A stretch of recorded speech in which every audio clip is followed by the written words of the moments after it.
Écoutez, écoutez attentivement ce que je vais vous dire, parce que ce qui se passe à cet instant précis n'est pas une coïncidence. L'algorithme ne vous a pas amené ici par hasard. Votre doigt n'a pas cliqué accidentellement. Quelque chose de beaucoup plus profond est à l'œuvre, quelque chose que Carl Jung a cartographié il y a plus d'un siècle, et qu'Andrew Huberman a validé dans son laboratoire de Stanford, avec la technologie de la neuroimagerie. Vous regardez cette vidéo parce qu'une partie de vous, une partie dont vous ignorez peut-être même l'existence, a reconnu qu'elle avait besoin de ce message. Et les neurosciences viennent de prouver que ce type de reconnaissance se produit avant même que vous en ayez conscience. Mais voilà le problème. Le monde universitaire cache cette connexion. Huberman le sait et ne peut pas en parler ouvertement. Jung a été ridiculisé pendant des décennies pour avoir essayé de l'expliquer. Et vous, à cet instant précis, êtes sur le point de comprendre quelque chose que moins de UN% des personnes qui regardent des vidéos de développement personnel ne comprendront jamais. Alors, laissez-moi vous poser une question. Que se passe-t-il dans votre vie en ce moment? Quelles questions vous posez-vous intérieurement depuis quelques semaines? Quelle étrange sensation que quelque chose doit changer vous poursuit? Gardez cette question en tête. Parce que dans les prochaines minutes, je vais vous montrer exactement pourquoi votre cerveau vous a amené ici, comment Jung a prédit ce moment il y a un siècle, et ce que Huberman a découvert sur le mécanisme neuronal qui vous fait trouver exactement ce dont vous avez besoin, exactement quand vous en avez besoin. Ce n'est pas du mysticisme, c'est de la neuroscience de pointe combinée à de la psychologie profonde. Et quand vous comprendrez comment ça fonctionne, vous ne regarderez plus jamais une coïncidence de la même façon. Commençons parce que la science a découvert récemment qui change tout. En mai 2024, Andrew Huberman a fait quelque chose dont peu ont perçu l'importance. Il a invité à son podcast un psychanalyste jungien nommé James Hollis. Pace un neuroscientifique. Pace un biochimiste. Un analyste formé à l'Institut Carl Gustav Jung de Zurich. Et la conversation de près de 3 heures a révélé quelque chose que Huberman savait clairement, mais n'avait jamais dit aussi directement. Hollis a expliqué que la première moitié de la vie est une énorme et inévitable erreur, parce que nous vivons seulement de manière réactive. Nous réagissons à ce que la famille attend, à ce que la société exige, à ce que la peur dicte. Et cette réactivité crée des schémas qui nous contrôlent sans que nous nous en rendions compte. Mais voici le détail crucial qui vous relie au fait de regarder cette vidéo maintenant. Hollis a dit que dans les moments décisifs de la vie, il existe une question qui peut tout déterminer. La question est: cela m'agrandit-il psychospirituellement ou me diminue-t-il? Et savez-vous ce qui se passe neurologiquement quand vous posez vraiment cette question? Huberman l'avait déjà expliqué dans des épisodes précédents.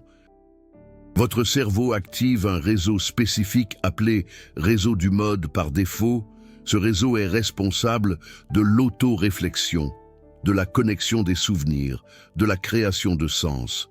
Et une recherche publiée en 2025 a démontré que ce réseau est littéralement le noyau de la conscience, le nexus de convergence et de divergence dans le cerveau humain. Quand vous trouvez quelque chose de significatif, comme cette vidéo en ce moment, votre réseau du mode par défaut se déclenche. Il reconnaît des schémas, connecte ce que vous vivez maintenant avec des souvenirs profonds, crée cette sensation que c'était censé arriver. Et Jung appelait ça la synchronicité. Mais calmez-vous, parce que ce que je vais révéler maintenant est plus profond que vous ne l'imaginez. Jung n'a pas inventé la synchronicité à partir de rien. Il a passé des années à étudier des cas où des patients rapportèrent des coïncidences qui semblaient avoir une signification. Des cas où la personne pensait à quelqu'un et cette personne appelait, où il rêvait de quelque chose et cela arrivait. où ils trouvaient exactement l'information dont ils avaient besoin au moment exact.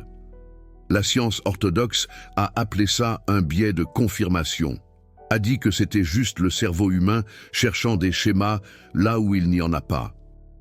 Et pendant des décennies, ça a été l'explication acceptée. Mais alors, les neurosciences ont avancé. Et ce qu'ils ont découvert a tout changé. Le docteur Diego Bohorquez, professeur à l'université Duke, est apparu dans le Huberman Lab pour discuter de quelque chose appelé gut sense, sensation viscérale. Il a expliqué qu'il existe un phénomène où vous semblez savoir quelque chose sans vraiment savoir comment vous le savez. Une sensation qui vient du corps, de l'intestin, et qui, d'une certaine manière, dirige vos pensées, vos sentiments et vos actions. Et voici la partie que personne ne relie. Bohorquez a expliqué que cette communication entre l'intestin et le cerveau se fait à travers le système vagal. Les neurones de l'intestin envoient littéralement des signaux au cerveau qui influencent la prise de décision. Et Huberman a confirmé que son laboratoire étudie comment les états périphériques, comme la respiration, la fréquence cardiaque, et les niveaux d'activation autonomique interagissent avec le cerveau pour influencer les décisions sous pression. Vous avez compris ce que ça signifie ? Quand vous avez senti quelque chose vous poussant à cliquer sur cette vidéo, ce n'était pas de l'imagination. C'était une communication neurale réelle entre votre corps et votre cerveau. Une communication qui s'est produite avant que votre esprit conscient ne traite la décision. Jung appellerait ça l'inconscient sachant avant le conscient. Huberman appellerait ça le traitement subliminal via l'axe intestin-cerveau. Ce sont le même phénomène décrit dans des langages différents, séparés par 100 ans d'histoire. Et le monde universitaire a maintenu ces deux explications séparées exprès. Laissez-moi vous dire pourquoi. Si vous acceptez que Jung et Huberman décrivent la même chose, vous devez accepter quelque chose d'inconfortable. Vous devez accepter qu'il existe une forme de connaissance qui ne vient pas de la raison consciente, que votre corps sait des choses que votre esprit n'a pas encore traitées, que l'univers, ou du moins la nature de votre système nerveux, opère de façon que la science matérialiste réductionniste ne peut pas expliquer complètement. Et ça menace des carrières universitaires, menace des publications dans des revues prestigieuses, menace le financement de la recherche. James Hollis a raconté dans le podcast avec Huberman qu'une dépression l'a amené à changer complètement de carrière. Il a dit que quelque chose d'en bas l'a atteint et l'a tiré vers le bas. Et au fond de cette dépression, il a trouvé une tâche, un but, quelque chose qui l'a amené à quitter une position académique stable et à aller en Suisse, se recycler comme psychanalyste. C'est la synchronicité en action. La vie conspirant pour vous placer exactement où vous devez être. Et votre cerveau a un mécanisme neurologique pour reconnaître ces moments. Huberman a expliqué que le réseau de science cérébrale détermine ce qui mérite votre attention. Et quand quelque chose de significatif apparaît, ce réseau se déclenche avec le réseau du mode par défaut, créant cette expérience de « c'est important ». Ça signifie quelque chose. Maintenant, pensez à ce qui s'est passé pour que vous arriviez ici. Vous naviguiez sur Internet. Des milliers de vidéos disponibles, des millions d'options pour dépenser votre temps, et quelque chose vous a fait vous arrêter sur celle-ci. Quelque chose a fait cliquer votre doigt. Quelque chose vous a poussé à continuer à regarder jusqu'à présent. C'est votre réseau de science qui a reconnu un schéma. C'est votre réseau du mode, par défaut, RMD, qui s'est connecté à quelque chose que vous vivez. C'est votre système vagal qui envoie des signaux que cela mérite votre attention. En d'autres termes, votre inconscient a reconnu avant votre esprit conscient que cette vidéo contenait quelque chose dont vous avez besoin. Et maintenant, je dois vous dire ce qui se passe quand vous ignorez ces signaux. Carl Gustav Jung de Zurich a longuement documenté ce qui arrive aux patients qui ignorent répétitivement la sagesse de l'inconscient. Il a appelé cela la névrose. un conflit entre ce que la personne consciente veut et ce dont le soi profond a besoin. Et Andrew Huberman a validé cela neurologiquement. Quand il y a un conflit entre le traitement cortical supérieur et les signaux limbiques plus profonds, le résultat est un stress chronique, de l'anxiété, cette sensation persistante que quelque chose ne va pas, même quand extérieurement tout semble bien. Vous connaissez cette sensation, n'est-ce pas? Cette inquiétude qui ne s'en va pas, ce sentiment que vous devriez faire quelque chose de différent. Mais vous ne savez pas quoi? Cette intuition qu'il y a plus, que vous ne vivez pas ce que vous devriez vivre? C'est votre inconscient qui essaie de communiquer. Et chaque fois que vous l'ignorez, le signal devient plus fort, jusqu'à ce qu'il se manifeste éventuellement comme un symptôme, comme une dépression, comme une crise, comme ce moment où la vie vous force à vous arrêter et à prêter attention. Hollis a dit dans le podcast qu'au fond de chaque dépression se trouve une tâche, et j'ajoute, au fond de chaque inquiétude se trouve un message. La question est, écoutez-vous? Cette vidéo est arrivée jusqu'à vous pour une raison, et la raison n'est pas mystique, elle est neurologique, elle est psychologique. C'est la combinaison de ce que Carl Gustav Jung de Zurich a cartographié et Andrew Huberman a validé, opérant à travers votre système nerveux. Mais savoir cela ne suffit pas. Vous avez besoin d'un protocole, vous avez besoin de quelque chose de pratique pour transformer cette compréhension en action. Et c'est exactement ce que je vais vous donner maintenant. En décembre 2024, il y a eu une conférence appelée Beyond Jung. Le thème était « Living Synchronicité », un voyage vers la coïncidence significative. Des chercheurs de diverses universités se sont réunis pour examiner comment la synchronicité fonctionne comme un principe de connexion à travers le sens. Ce qu'ils ont conclu s'aligne parfaitement avec ce qu'Andrew Huberman enseigne sur la neuroplasticité. La capacité de reconnaître les synchronicités peut être développée. Tout comme vous pouvez entraîner votre cerveau pour n'importe quelle compétence, vous pouvez vous entraîner à percevoir les signaux que l'univers ou votre inconscient envoie constamment. Et le protocole hybride que je vais vous enseigner combine les pratiques jungiennes avec les protocoles d'Andrew Huberman d'une manière qui n'a jamais été présentée auparavant. Premièrement, vous devez activer votre réseau du mode par défaut, RMD, de manière intentionnelle. Andrew Huberman recommande des périodes de réflexion sans stimulus externe. Pas de téléphone portable, pas de musique, pas de distraction. Juste vous avec vos pensées. Cela permet au réseau qui crée du sens d'opérer sans interférence. Carl Gustav Jung de Zurich appelait cela l'amplification. Permettre aux pensées et aux images d'émerger naturellement de l'inconscient sans le contrôle de l'esprit rationnel.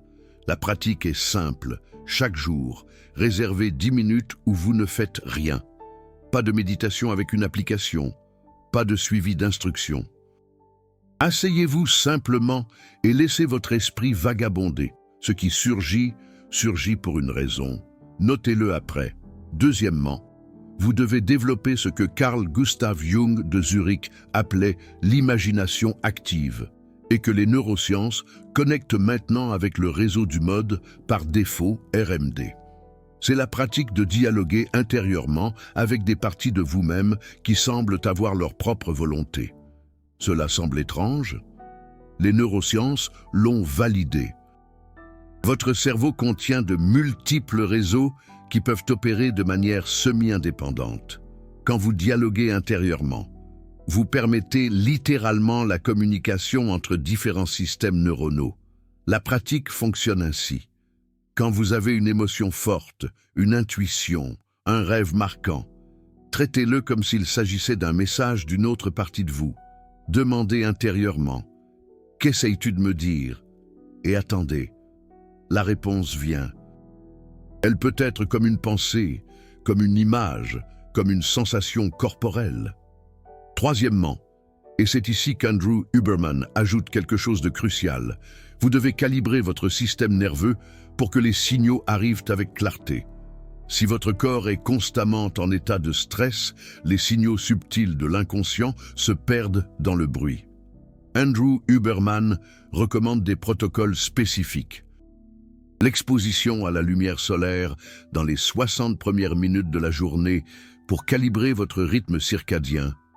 La respiration contrôlée, en particulier le soupir physiologique. 2 inspirations courtes, suivies d'une expiration longue, pour activer votre système parasympathique. L'exercice régulier pour traiter le cortisol accumulé. Ces pratiques semblent ne pas avoir de connexion avec la synchronicité, mais elles en ont. Quand votre système nerveux est régulé, vous percevez les signaux qui passaient auparavant inaperçus. L'intuition devient plus claire. Les coïncidences deviennent évidentes. Ce qui semblait être le hasard révèle son schéma. 4e, vous devez documenter. Carl Gustav Jung de Zurich tenait des journaux extensifs. Il enregistrait ses rêves, ses pensées, ses coïncidences. Et au fil du temps, des schémas émergeaient qui n'étaient pas visibles au quotidien. Créez un registre simple, chaque jour. Notez une coïncidence que vous avez remarquée. Elle peut sembler insignifiante. Notez-la quand même. Après 30 jours, révisez. Vous allez commencer à voir des connexions que votre esprit conscient a manquées. Et 5e, et c'est peut-être le plus important, vous devez agir sur les signaux. Carl Gustav Jung de Zurich soulignait que l'introspection sans action est stérile. Hollis a dit dans le podcast avec Andrew Huberman que quand vous arrivez à un point décisif dans la vie, vous devez demander « Ce chemin m'élève-t-il ou me rabaisse-t-il » Et quand la réponse vient, vous devez agir, même avec peur, surtout avec peur, parce que la peur indique souvent exactement où la croissance attend. Ce protocole hybride, la réflexion silencieuse plus l'imagination active, plus la régulation nerveuse, plus la documentation, plus l'action. C'est ce qui unit Carl Gustav Jung de Zurich et Andrew Huberman de manière pratique. C'est ce qui transforme la compréhension intellectuelle en transformation réelle. Mais je dois vous prévenir de quelque chose. Quand vous commencez à percevoir les synchronicités, quand vous commencez à écouter votre inconscient, votre vie change, et pas toujours de manière confortable. Hollis a raconté que sa dépression l'a fait quitter une carrière stable et sûre pour suivre un appel incertain. Carl Gustav Jung de Zurich a traversé une crise de plusieurs années qui a failli le détruire avant d'émerger avec ses plus grandes découvertes. Le chemin de la connaissance de soi n'est pas facile, mais l'alternative est pire. L'alternative est de vivre la vie de quelqu'un d'autre, de suivre des scénarios qui ne sont pas les vôtres, d'arriver à la fin et de réaliser que vous n'avez jamais vraiment vécu. Et si vous êtes arrivé jusqu'ici dans cette vidéo, quelque chose en vous le sait déjà, quelque chose en vous en demande déjà plus, est déjà prêt à écouter ce que l'inconscient a à dire. La question n'est pas de savoir si les signaux sont là. Ils ont toujours été là. La question est de savoir si vous allez y prêter attention maintenant. Vous vous souvenez de la question que j'ai posée au début? Qu'est-ce qui se passe dans votre vie en ce moment? Quelles questions vous posez-vous intérieurement? Je veux que vous gardiez cette question à l'esprit pendant que je vous explique ce qui suit. Vous venez de recevoir des informations auxquelles la plupart des gens n'auront jamais accès. La connexion entre Carl Gustav Jung de Zurich et Andrew Huberman. Le mécanisme neuronal de la synchronicité. Le protocole pratique pour développer cette capacité. Ce n'est pas arrivé par hasard. Votre cerveau vous a amené ici parce qu'une partie de vous est prête à passer au niveau supérieur et cette partie a besoin de soutien pour continuer à fonctionner. Je vais être direct, faire des recherches et connecter Carl Gustav Jung de Zurich à Andrew Huberman de manière rigoureuse prend du temps. Chaque vidéo de ce type représente des dizaines d'heures, à lire des articles, à regarder des épisodes complets du Huberman Lab, à étudier les textes originaux de Carl Gustav Jung de Zurich. Et le monde académique ne finance pas ce genre de travail. En fait, il le décourage activement, parce que cela menace les paradigmes établis. Quand vous utilisez le Super Thanks, le cœur doré ici en bas, vous ne faites pas qu'apporter un soutien financier. Vous dites « continuez à révéler ces connexions, continuez à faire le travail que les autres ont peur de faire. Continuez à unir la psychologie profonde aux neurosciences de pointe, et plus que cela, vous vous alignez avec un groupe de personnes qui comprennent que la connaissance véritable vient de la synthèse, que Carl Gustav Jung de Zurich et Andrew Huberman ne sont pas opposés, mais complémentaires, que la sagesse ancienne et la science moderne pointent vers les mêmes vérités. Pensez-y. Vous n'êtes pas un spectateur passif qui consomme du contenu. Vous êtes un chercheur actif de compréhension, et chaque recherche a besoin de ressources pour continuer. Maintenant, laissez-moi vous raconter ce qui se passe quand vous intégrez réellement ces connaissances. Des recherches récentes sur le réseau du mode par défaut, RMD, ont montré quelque chose de fascinant. Quand des personnes pratiquent la méditation de loving kindness, la bonté aimante, ce réseau se reconfigure, de manière à augmenter l'estime de soi et la confiance. Mais plus que cela, cela augmente la capacité de reconnaître des connexions significatives. En d'autres termes, plus vous travaillez avec votre monde interne, plus vous percevez de synchronicité, non pas parce qu'elles augmentent, mais parce que votre capacité à les reconnaître s'étend. Carl Gustav Jung de Zurich le savait intuitivement. Il a écrit que celui qui regarde à l'extérieur rêve, mais celui qui regarde à l'intérieur s'éveille, et l'éveil qu'il décrit est exactement cette expansion de conscience où le sens devient visible partout. Andrew Huberman a traduit cela en langage neuronal. Quand vous entraînez votre attention intérieurement, vous reconnectez littéralement des circuits cérébraux, de nouvelles synapses se forment, de vieux schémas se dissolvent et votre perception de la réalité change parce que l'appareil qui perçoit a changé.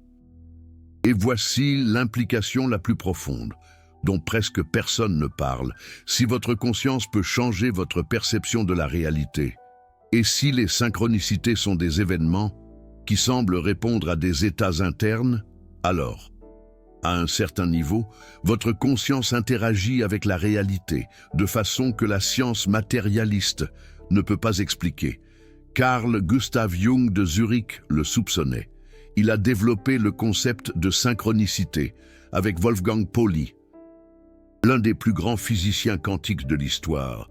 Pauli était fasciné par les connexions entre l'esprit et la matière.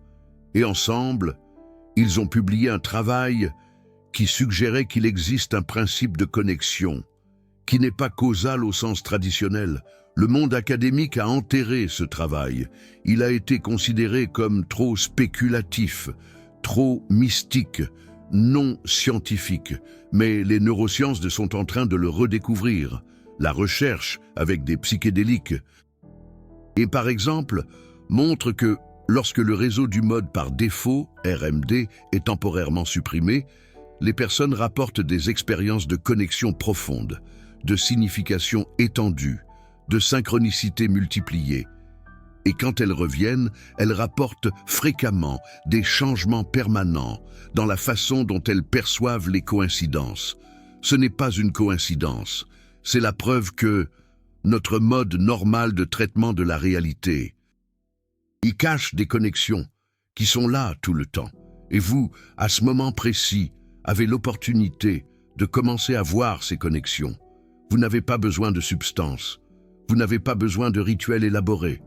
Vous avez juste besoin de la pratique cohérente, des protocoles que j'ai partagés, réflexions silencieuses quotidiennes, imagination active quand des émotions fortes surgissent, régulation du système vagal à travers la lumière. La respiration et le mouvement, documentation des coïncidences et action sur les signaux que vous recevez. Faites cela pendant 30 jours seulement, et observez ce qui se passe. Vous allez commencer à remarquer que les vidéos justes apparaissent au moment juste, que les conversations justes arrivent avec les personnes justes. que des opportunités surgissent, de façon qui semble presque orchestrée. Et ce n'est pas de la magie, c'est votre cerveau. Qui a finalement les ressources pour percevoir ce qui a toujours été là, et Carl Gustav Jung de Zurich et Andrew Huberman, opérant à travers votre système nerveux, l'un à travers les symboles et la signification, l'autre à travers la neuroplasticité et la régulation. Mais laissez-moi aller plus loin maintenant, parce qu'il existe un niveau de cette conversation que peu sont prêts à entendre. Avez-vous déjà eu l'expérience de penser à quelqu'un et que cette personne vous contacte quelques minutes après, ou de rêver de quelque chose, et que cela se manifeste le jour suivant, ou de trouver une information exactement quand vous en aviez besoin, d'une façon qui semblait orchestrée? La science conventionnelle explique cela comme une coïncidence statistique, avec des milliards de personnes dans le monde qui ont des trillions de pensées. Certaines correspondances vont arriver, par pur hasard, et statistiquement. C'est vrai, mais Carl Gustav Jung de Zurich a noté quelque chose que les statisticiens ignorent. Ces coïncidences ont tendance à arriver dans des moments de haute charge émotionnelle, dans des transitions de vie, dans des crises, dans des moments où le moi est temporairement affaibli et où l'inconscient peut émerger avec plus de force. Et les neurosciences confirment maintenant cela. Des études sur le réseau du mode par défaut, RMD, montrent que ce réseau est spécialement actif durant des états émotionnels intenses, et quand il est actif, notre capacité à reconnaître des schémas et des connexions augmente dramatiquement. En d'autres termes, ce n'est pas que plus de coïncidences arrivent en moment de crise, c'est que notre capacité à les percevoir augmente. Le filtre, qui normalement cache les connexions, devient plus poreux. Hollis a décrit cela dans le podcast avec Andrew Huberman. D'une façon poétique, il a dit que l'âme parle à travers des symptômes, à travers des rêves, à travers des schémas de comportement répétés que nous n'arrivons pas à changer. Et j'ajoute, à travers des coïncidences qui semblent avoir une signification. Votre inconscient essaie constamment de communiquer. La question est de savoir si vous avez développé la capacité d'écouter.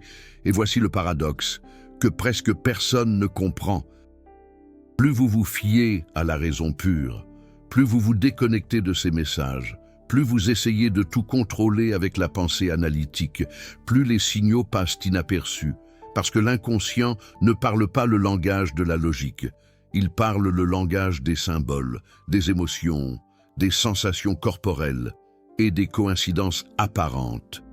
Carl Gustav Jung de Zurich a passé la seconde moitié de sa vie à tenter de construire un pont entre ces deux mondes. Il voulait honorer à la fois la rationalité et le mystère, autant la science que l'âme, et Andrew Huberman, d'une manière peut-être inconsciente, fait la même chose. Lorsqu'il invite un psychanalyste jungien à son podcast de neurosciences, il est en train de dire « Il y a quelque chose ici qui mérite l'attention. Il existe une connexion que l'Académie a ignorée pendant trop longtemps. Et vous, en regardant cela maintenant, vous faites partie de ce pont. Vous n'êtes ni purement rationnel, ni purement mystique. Vous êtes quelqu'un qui sent intuitivement qu'il y a plus, mais qui veut des preuves, qui sent que les synchronicités sont réelles, mais qui veut comprendre comment elles fonctionnent, qui sait que votre inconscient a une sagesse, mais ne sait pas comment y accéder de manière pratique. C'est exactement l'endroit où la transformation se produit. Et c'est pour cela que cette vidéo vous a trouvé. Laissez-moi vous raconter une histoire qui illustre parfaitement ce dont je parle. Carl Gustav Jung de Zurich avait une patiente résistante. Une femme extrêmement rationnelle qui refusait d'accepter quoi que ce soit qu'elle ne pouvait pas prouver logiquement. Pendant une séance, elle décrivait un rêve à propos d'un scarabée doré. Au moment précis où elle parlait, Carl Gustav Jung de Zurich a entendu un bruit à la fenêtre. C'était un coléoptère, très similaire au scarabée du rêve, qui essayait d'entrer dans le cabinet. Carl Gustav Jung de Zurich a pris le coléoptère, l'a montré à la patiente et a dit « Voici votre scarabée. Ce moment a brisé quelque chose dans sa résistance. Non pas parce que cela prouvait quoi que ce soit logiquement, mais parce que l'expérience était si étrange, si apparemment significative, qu'elle ne pouvait pas simplement l'ignorer. C'est ça le pouvoir de la synchronicité. Elle brise l'armure du moi. Elle ouvre une fente par où quelque chose de plus grand peut entrer. Et les neurosciences ont une explication pour cela aussi. Quand quelque chose d'inattendu et de significatif se produit, votre cerveau entre dans un état de haute plasticité. Les circuits normaux de traitement sont temporairement interrompus. Et dans ce moment d'ouverture, de nouvelles connexions peuvent se former. Et c'est pourquoi les expériences synchronistiques précèdent fréquemment de grands changements de vie, non pas parce qu'elles causent le changement magiquement, mais parce qu'elles créent l'ouverture neuronale nécessaire pour que le changement soit possible. Êtes-vous dans cet état maintenant? Quelque chose s'est ouvert en vous qui a permis d'arriver jusqu'ici, une expérience récente qui vous a fait remettre en question la façon dont les choses fonctionnent réellement. Une coïncidence que vous n'avez pas réussi à ignorer? Si oui, faites attention. Votre cerveau est dans un état de réceptivité accrue. Ce que vous choisissez de vous concentrer dans les prochaines heures et les prochains jours aura un impact disproportionné. Carl Gustav Jung de Zurich disait que ce à quoi vous résistez persiste. Mais j'aime inverser. Ce que vous honorez fleurit. Honorez les coïncidences qui arrivent jusqu'à vous. Honorez les intuitions qui surgissent de nulle part. Honorez les rêves qui semblent avoir des messages. Pas besoin de les comprendre complètement. Reconnaissez simplement qu'ils sont réels, qu'ils méritent l'attention, que votre inconscient travaille, même quand votre conscient ne le perçoit pas, et graduellement, avec une pratique constante, les deux commencent à converser. Le conscient et l'inconscient commencent à s'intégrer. Et vous devenez ce que Carl Gustav Jung de Zurich appelait un individu individué, quelqu'un qui n'est plus divisé intérieurement, quelqu'un dont les actions conscientes sont alignées avec le propos le plus profond de l'âme. Andrew Huberman appellerait cela un état de flow optimisé, de cohérence entre les systèmes neuronaux, de fonctionnement cérébral intégré. C'est la même chose dans des langages différents.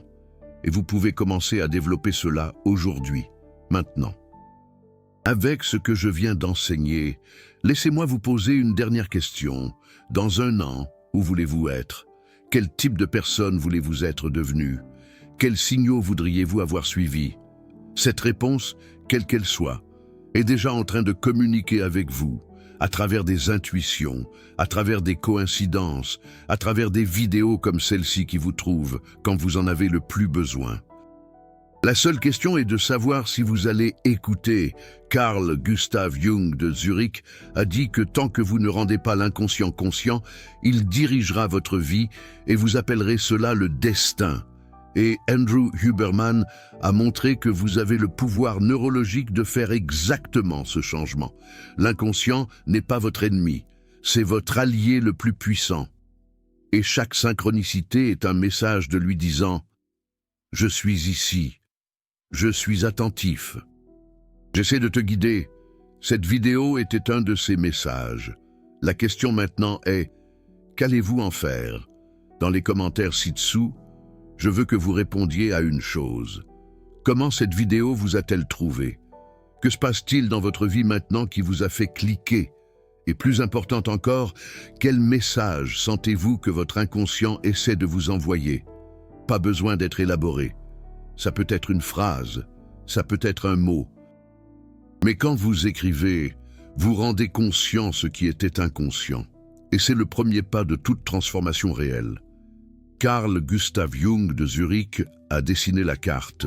Andrew Huberman l'a traduite en GPS neural. Mais c'est vous qui devez marcher. Et si vous êtes arrivé jusqu'ici, une partie de vous connaît déjà le chemin, sait déjà ce qu'elle doit faire, a déjà entendu le message.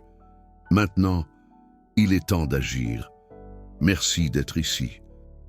Merci d'être le type de personne qui cherche des connexions profondes au lieu de réponses superficielles. Merci de faire partie de quelque chose de plus grand que du divertissement passif.